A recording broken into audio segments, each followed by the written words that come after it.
60 wishes. Ang dami nito.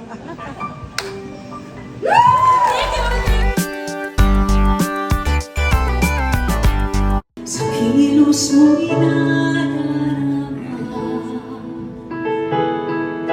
mukha nga.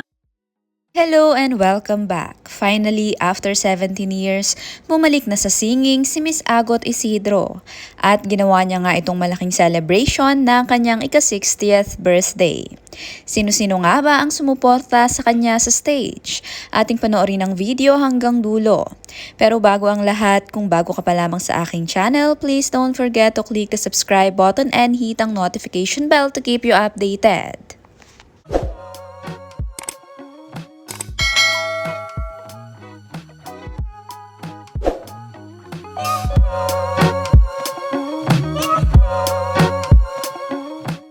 Si Agot Isidro ay tumuntong na ng 60 years old ngayong July 20.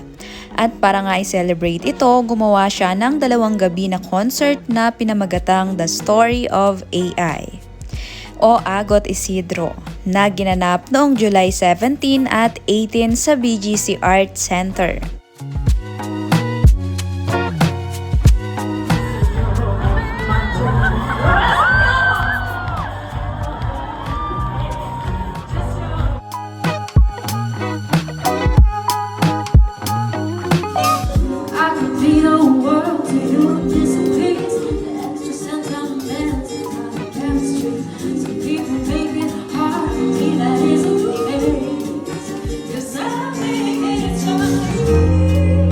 Dagdag pa rito ay may segment din ito sa kanyang show na nag-highlight sa journey niya bilang isang politically outspoken artist. Dahil alam naman natin na si Agot ay bukas talagang mag-share ng opinion niya sa mga issue ng bansa. Pero ang pinaka nakaka-excite dito ay ang lineup ng mga special guest niya sa concert. Kasama sa mga bumida sa stage sina Martin Nievera, Jim Paredes at Boboy Garuvilo ng Apo Hiking Society. Apo Girls sina Bing Loizaga at Melissa De Leon. Ami Perez, Maris Racal, Bel Mariano, Alexa Ilacad, Ogie Alcacid, Jericho Rosales at Piolo Pascual.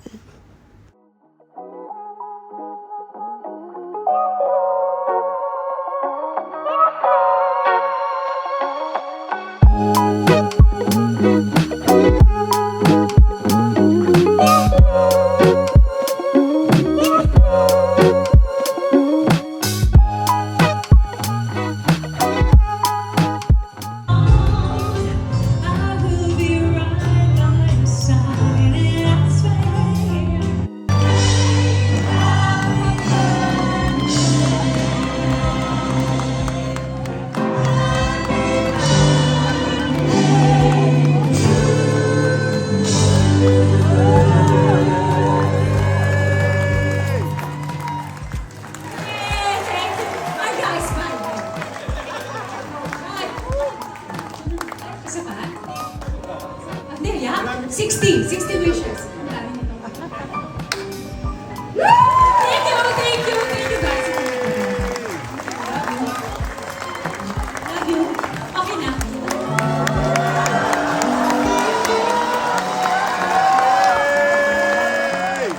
Thank you. Love you. Ang direksyon ng show ay hinawakan ni Roel Santiago, habang si EJ Yatco naman ang musical director. Base nga sa interview ni Agot bago ang concert, sinabi niyang ang show ay parang personal look sa kanyang buhay. Mula sa mga desisyon, karanasan at milestone na naghubog sa kanya bilang tao at artista. Ang pinaka-main message ng kanyang show ay we forge our own story and we should own it.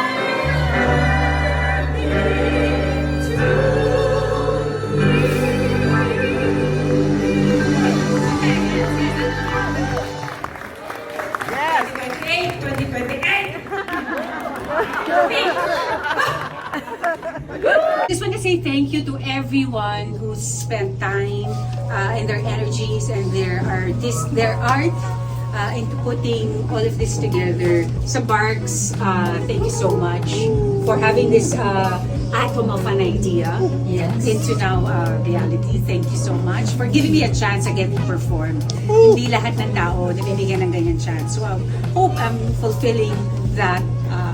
And also for my second guests, you are the best artist, and you do the work that you do is you're doing the best in the art that you do.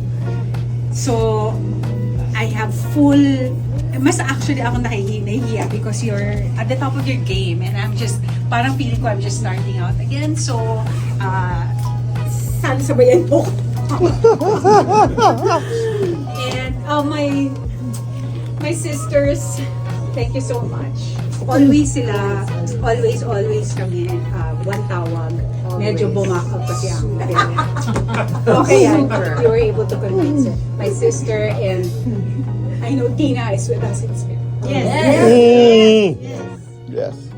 And my parents, everyone, thank you so much. And my new band, oh my God! Ang concert ay produced by AIF Media Production Inc. at The Barks.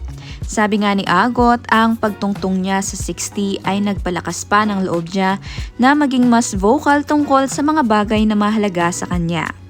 Kaya expect natin na hindi lang ito basta birthday show, kundi isang malalim na pagbabalik tanaw sa buong career at buhay niya.